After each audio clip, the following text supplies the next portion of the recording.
Swayam Prabha. Digital India. Educated India.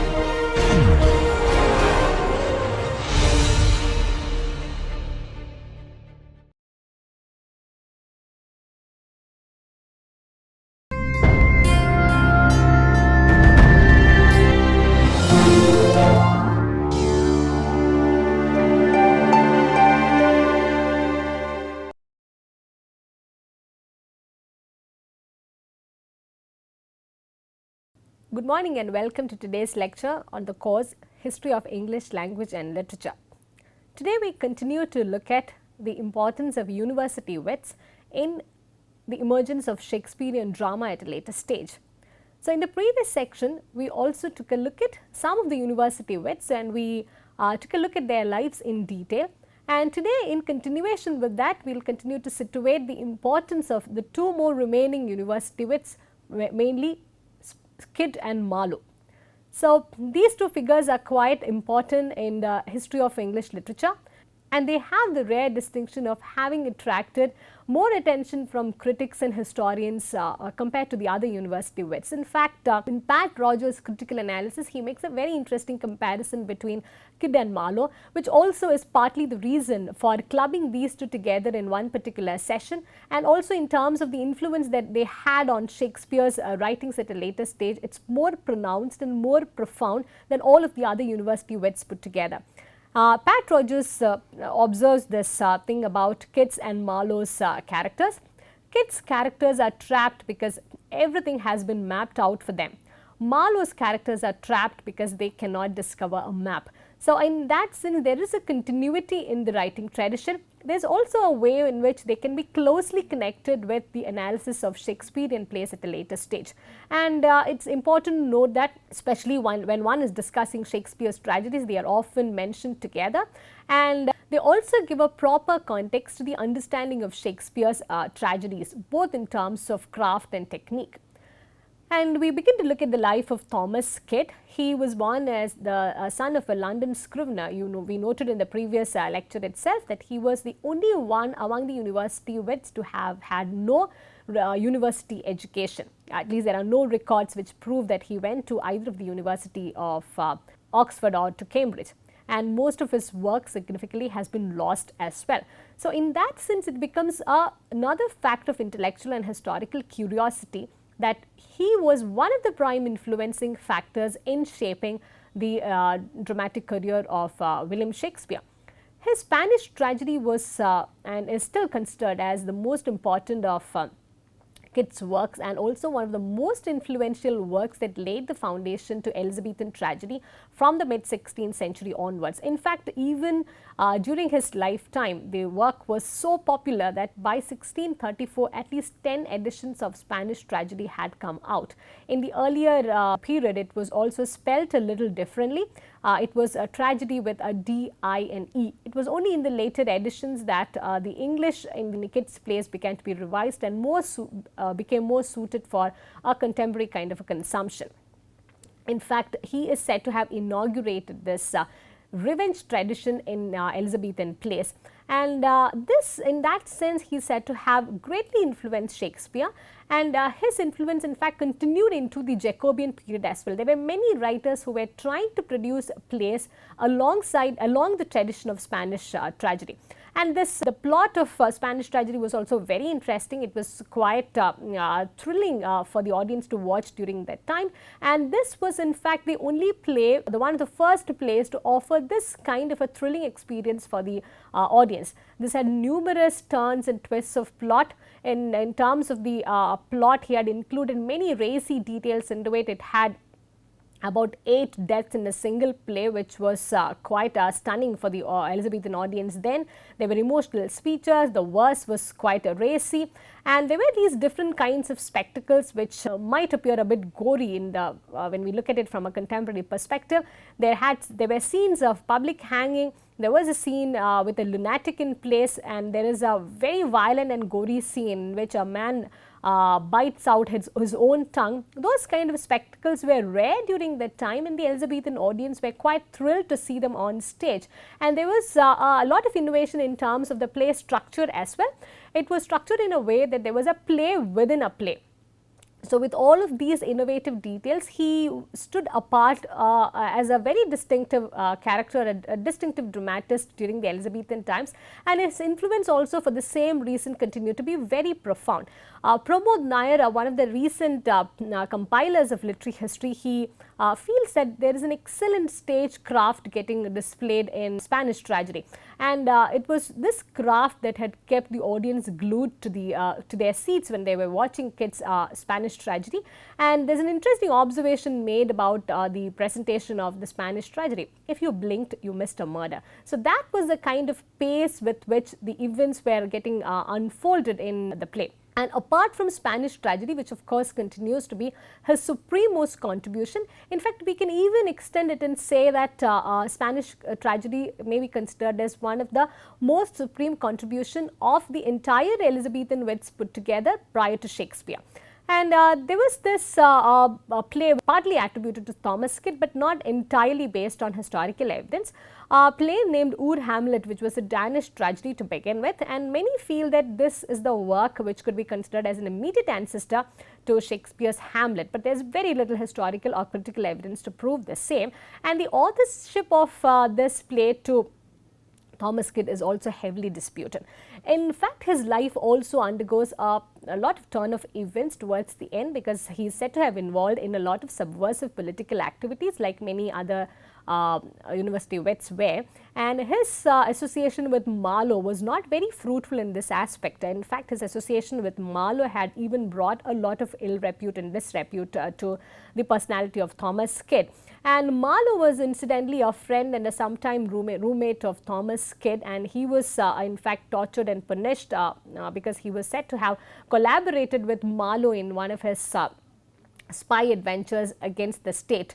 And his Marlowe's early death is said to have saved Thomas Kyd in some form from any impending punishment. But these are all mostly historical conjectures with very little proper evidence to prove. Thomas Kyd also dies very early at the age of 36, so there was not much time for him to prove his literary output. Also, after Spanish tragedy, we do not find any significant kind of literary output being generated from him. In fact, it's interesting to note that in fact, it is very interesting to note that a dramatic genius which produced a work such as the Spanish tragedy was not capable of giving the same kind of rendition at a later age. So maybe he was rightfully involved with a lot of other controversies which prevented his dramatic genius from flowering into a proper form.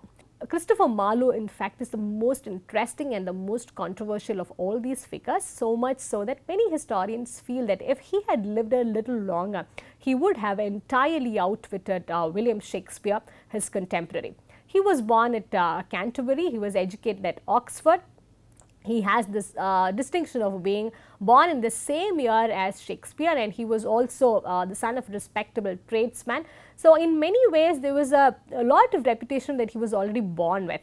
And he also came to London to pursue a career in theatre. He was attached to the Lord Admiral's Players, a prominent theatre company of those times. But his lifestyle was very interesting. He lived in a very bohemian way, which also many feel that had marred some of his literary genius. His life was not just about drama and literature. He's also said to have worked as a spy. He had travelled much, so his life was very interesting, and this kind of varied interest and varied influences we find in his writings as well. Everyone was in agreement of this fact in mid-16th century London, that he was very erudite, and his scholarship was quite evident in everything that he had done during his lifetime. He had a very thorough grounding in classical learning, but this did not come in the way of his dramatic genius in any way. He knew how to bring and blend the elements from the classical drama and infuse a new kind of life in the Elizabethan drama which was emerging then. He also had varied kind of scholarly interests. He was interested in geography, astronomy and philosophy, and as we noted earlier, in his plays, in his production, we find a direct reflection of all of these scholarship. And keeping in tune with his bohemian lifestyle, he had a very, his dressing was considered very flamboyant, and he used a lot of elaborate jewelry, which was a matter of curiosity and interest for Elizabethan people during those time, and even later historians look at it with much interest and curiosity. And significantly, he had no bent for comedy. Like most of the other erudite dramatists of the time, he believed that comedy is of inferior stature than that of tragedy. And his plays, it was in many ways keeping in tune with his own value system and his belief system. So, we find that his combination, his thought process was a combination of an inquiring mind and a dissolute life. Yeah. So, his in his plays also we find certain kind of profound influence of atheism and immorality coming in. So, we do find that he was a man of varied interests, and this kind of variety had brought in a new kind of refinement to the drama that he was producing. And he also had a very unfortunate end. He was killed in a brawl in a tavern at the young age of 29. This happened in 1593. And some even feel that since he was involved in a lot of spy work and a lot of controversial political affairs, if he had not died in the tavern, in that pub, he would have got arrested and would have been imprisoned for the rest of his lifetime. And there is also this assumption that he was not really killed accidentally, but perhaps he was assassinated because of his political controversial political connections. And this event which marked the death of Christopher Marlowe, it had a very negative impact on the lives and the dramatic output of all the university wits. In fact, we also know that from 1592-93 onwards, we find only Thomas Nash continuing to write till 1599. All the others, either they shift to other professions, or they just disappear into oblivion, or they just withdraw themselves into a life of obscurity. This was a kind of influence that Marlowe's life had on the general dramatic scene of Elizabethan England. And if we talk about Marlowe's writing career, it was very prolific. He wrote for only a brief period of time, a little more than 5 years, but if we compare the output with the period of time when he was active, it's very prolific and very impressive. And he is, for that same reason, he is even compared with William Shakespeare. In fact, if we take a look at the later analysis and the later criticism, Marlowe's works are the only ones which are compared along the same stature alongside William Shakespeare. Nash and Green were Marlowe's major writing companions, and we do not have much evidence of any collaborative work that they had produced, but they are said to have enjoyed a good kind of relationship throughout their lifetime. And he is at some point, he had shared lodgings with Thomas Kidd, which we noted earlier, that which had also led to a lot of disrepute for Thomas Kidd, and also led to his imprisonment and torture, because they assumed that they were together in some of the political conspiracies, the details and evidence of which is very little known and mostly are of conjectural nature. He was also said to have been friends with Walter Raleigh, and some feel that his assassination or his accidental death in the pub after a fight with someone who was drinking with him, some even feel that it had something to do with Walter Raleigh and that he had staged the entire thing, but there is very little evidence to conclude any of these facts. And in terms of his writing output, some of his major works continue to be taught and discussed even in the contemporary. That is the kind of influence that they have had in the not just in the dramatic interest of London scene, but also in the academic fraternity in the later period to come. And his works, Tamburlaine, Jew of Malta, Edward II and Dr. Faustus, these plays are considered to be the first ever ones to analyze the effects of power on ordinary human beings. And in that sense, he had a very rare kind of genius to probe into the minds of humans and to understand what power and its repercussions could do to them as a life-changing event. And Tamburlaine the Great is credited to be as a new kind of tragedy. In fact, it talks about the rise of a shepherd to generalship and how the same person goes on to command the entire Mongol Empire. And Tamburlaine's character is said to be one of the greatest characters in English drama in terms of characterization and in terms of the general finish that Marlowe had brought about. And Edward II is perhaps the first ever play to explore the dramatic tension between duty and desire. This also showed how one could experiment with the life of a weak-willed king, and Shakespeare at a later stage is said to have drawn a lot from the portrayal of Edward II. And another rare distinction about Edward II, which also talks a lot about the bold personality that Marlowe was then. Edward II deals with the theme of homosexuality, which was taboo then and continues to be taboo to a certain extent even in the contemporary. So, to talk about such a theme in mid 16th century, it really took a lot of guts from the dramatist's part. So, that had led to a lot of controversy. Nevertheless, it also forced the Elizabethan public to talk about things which were considered taboo. And Dr. Faustus, perhaps the most renowned of Marlowe's plays, it talks about a certain man named Faustus who ends up selling his soul to the devil, Mephistopheles. And this is in fact one play which explores in detail a man's quest for knowledge and demonic power.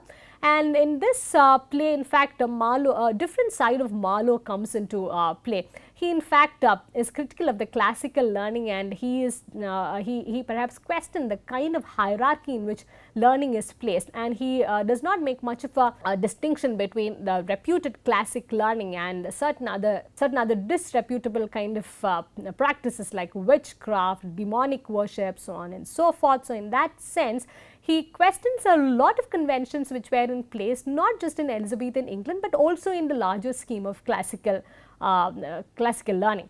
And Dr. Faustus is said to be the first ever tragic hero to go through intellectual torment within the phase of drama.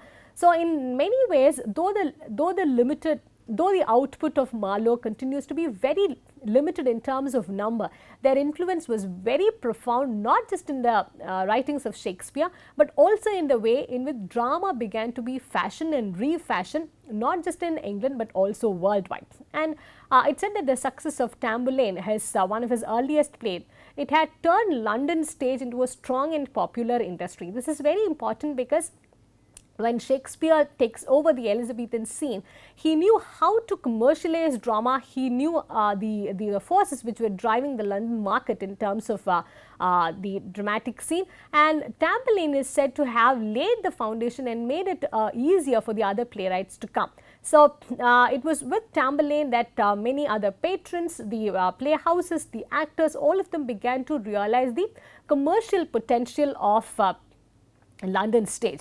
And Marlowe is also credited to be the one who made full use of blank verse. This also brings us to this question of the significance of blank verse. In terms of a literary tradition, the Elizabethan drama was emerging gradually but steadily and strongly. One of the literary techniques that aided this emergence was the prominence of blank verse. Blank verse did not, however, originate in Elizabethan England. This was beginning to be practiced from Chaucer's times, but the Elizabethans are said to have perfected this technique, and they had begun to use it in multiple ways in their plays. And what is blank verse? We need to take quite a detailed look at it. It's a form that released drama from its constricted poetic conventions, and it's also considered as verse without rhyme, which also makes us to force this distinction between blank verse and free verse. Blank verse is not actually free verse. In free verse, there is no specified syllable count or meter, but in blank verse followed a particular kind of meter known as iambic pentameter, which we will be shortly taking a look at. And it is iamb means a weak syllable followed by a strong one. This is also in tune with the way English language is spoken, with stresses and with stressed and non-stressed syllables. And Gorboduc, the tragedy, one of the first English tragedies to be ever produced, this is credited to have perfected the use of blank verse during the, and Gorboduc, the first ever English tragedy to be produced, is said to have perfected the use of blank verse from the Elizabethan times onwards. And Shakespeare is another important figure who continued to use blank verse whenever there was a poetic rendering in any of his plays. So that brings us to this question: what is iambic pentameter? It's a line of verse with 5 metrical feet, each consisting of one short or unstressed syllable followed by a long or stressed syllable. So that leads us to this question, what is a meter then? Meter is a regularized rhythm where the accented syllables occur at regular intervals, and penta means 5. So, iambic pentameter is a regular occurrence of stressed syllables within a single verse. So, when is iambic pentameter used? And we note that in a poetic rendition, whenever the character is placed at certain important moments in his life, when he is feeling passionate, when the character is feeling introspective, or if the character is feeling momentous, we find the character resorting to a verse in iambic pentameter. This finds its perfection in many of Shakespeare's plays. In fact, certain famous instances include Hamlet, when he is pondering his existence, or Romeo professing his love for Juliet, or when Orsino is lovesick and he is giving out these melancholic rants. We find all of them are using iambic pentameter to express their feelings. And why iambic pentameter and not any other kind of verse? In fact, from the Elizabethan times onwards, we realize that blank verse perhaps is the most important technical term that gets used over and again whenever verse is getting talked about. Many Elizabethan dramatists and later significantly Shakespeare, they resort to iambic pentameter because it was very easy for the actors to memorize it, because it had a certain rhythmic structure to it, and it was easy for the audience to understand as well, because the metrical structure and the rhythmic pattern was not complicated at all like it was in the other classical forms.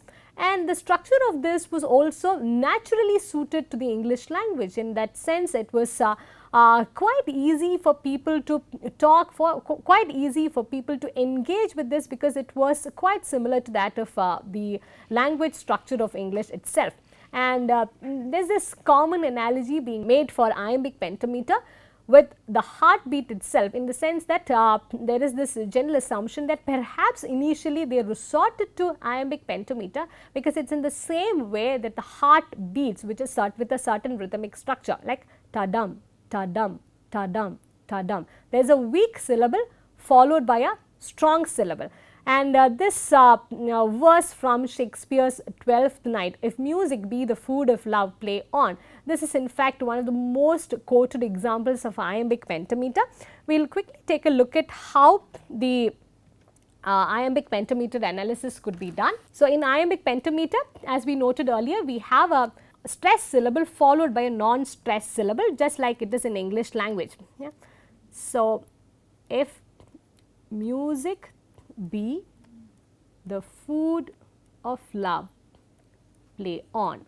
So, if we try to reproduce this in a different way, it would be like there are certain syllables which are getting stressed.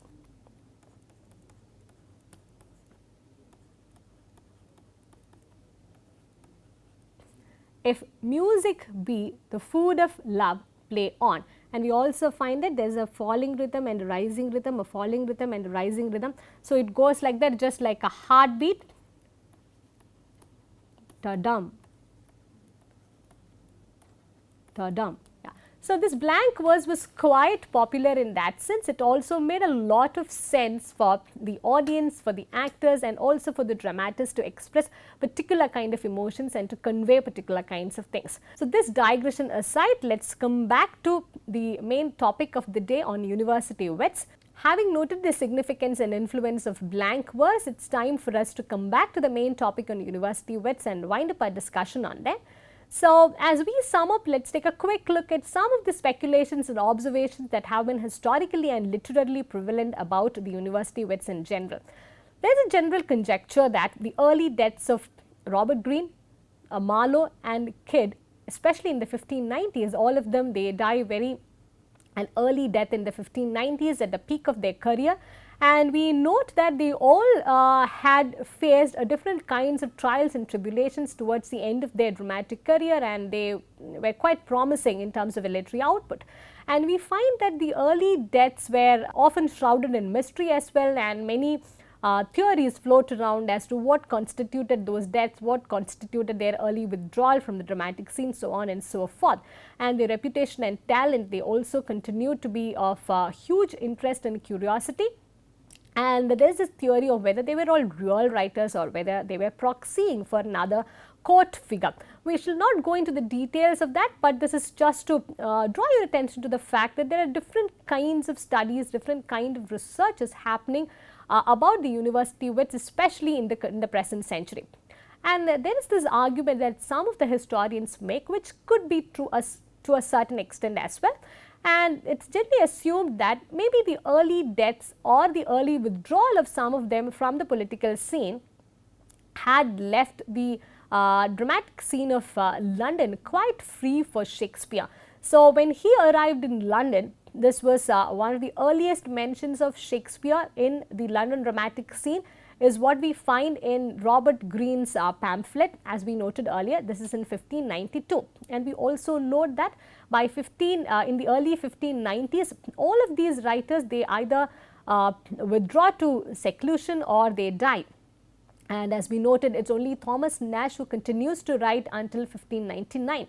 So when Shakespeare arrives in London with the dream of pursuing a career in drama and theatre, we find that there are no other competitors in place for him other than the university wits. So perhaps destiny had it in place for him in such a way that the playfield was made quite free for Shakespeare to emerge and to flower and to enjoy and reap a lot of success. And apart from the university wits, another interesting thing to be noted is that there is no other noted dramatist other than Shakespeare.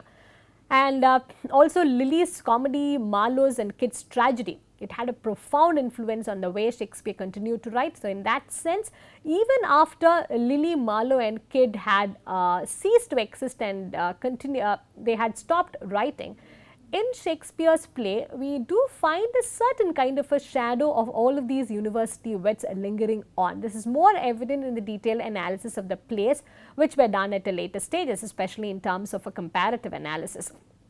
Pat Rogers has a very interesting observation to make, which I think would sum up the influence that the university wits had on Shakespeare. He says Shakespeare was pondering over and arguing with their work throughout his career. In that sense, it's impossible to understand Shakespeare's dramatic genius and Shakespeare's literary career without understanding what the university wits were doing, who they were, what kind of influence they exerted and what kind of social life they lived. So we find that Shakespeare's work is in fact a continuing dialogue with their predecessor, with the predecessors, namely the university wits. And in the next session, we will be taking a look at the man himself, William Shakespeare. But this is all we have for today's lecture. Thank you for listening and see you in the next class.